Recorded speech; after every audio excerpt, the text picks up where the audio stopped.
নমস্কাৰ। আমাৰ অংগনবাদী কেন্দ্ৰৰ পৰা আমি অভিভাৱকসকলক আজি অৱগত কৰিব বিচাৰিছোঁ আমাৰ শিশুবিলাকৰ বিকাশৰ 6টা বিকাশৰ ভিতৰত আমাৰ সৃজনীমূলক বিকাশ কেনেদৰে হয়। সৃজনীমূলক বিকাশ অৰ্থাৎ আমাৰ শিশুবিলাকে নতুন নতুন চিন্তা পদ্ধতিৰ দ্বাৰা কিছুমান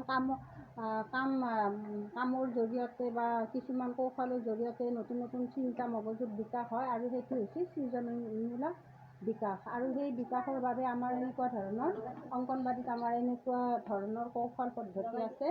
আমাৰ শিশুবিলাকে এই বস্তুবিলাকৰ দ্বাৰা কিছুমান কাম কৰিব পাৰে, মন্দিৰ সাজিব পাৰে, ঘৰ সাজিব পাৰে, নতুন নতুন কিছুমান বস্তু বনাব পাৰে। এই নতুন নতুন যি কৌশল পদ্ধতি তেওঁলোকৰ মগজুত বিকাশ হয় সেইটো হৈছে আমাৰ সৃজনীমূলক বিকাশ। গতিকে শিশুবিলাকৰ যদি এই বিকাশবিলাক হয় তেতিয়াহে আমাৰ শিশুবিলাকে 6 বছৰ পাৰ হোৱাৰ পিছত এটা সুস্থ শৰীৰ লৈ এটা সুস্থ মগজু লৈ শিশু এটা সম্পূৰ্ণ শিক্ষিত হ'ব পাৰে। গতিকে আমাৰ অংগনবাদীত যদি এই শিক্ষাৰ পৰা আমাৰ শিশুজনীক অভিভাৱকবিলাকে বঞ্চিত কৰি ৰাখে তেতিয়াহ'লে এই শিশুবিলাকে এনে ধৰণৰ বিকাশবিলাক পূৰণ কৰাত বাধাৰ সৃষ্টি হ'ব। কাৰণ কিয়নো ঘৰততো শিশুবিলাকে এনেই খেলি ধূলি এনেই যুক্তিহীনভাৱে কিছুমান কাম কৰি ঘূৰি ফুৰে। কিন্তু যদি শিশুবিলাকক আমাৰ অংগনবাদীত এনেকৈ খেলা ধূলাৰ মাজৰ দ্বাৰা আমাৰ চৰকাৰে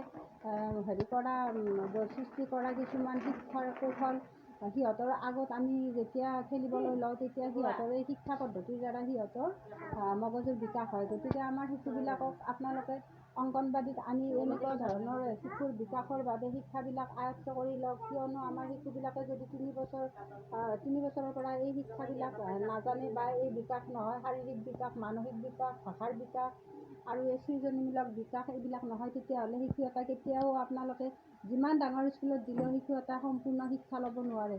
গতিকে এইবিলাক কথা আমি এনেই কোৱা নাই, এইবিলাক আমি ট্ৰেইনিং সহকাৰে আৰু প্ৰেক্টিকেলি আমি আপোনালোকৰ আগত দাঙি ধৰিবলৈ লৈছোঁ। আজিৰ ভিডিঅ'টো ইমানেই আছিল। Thank U.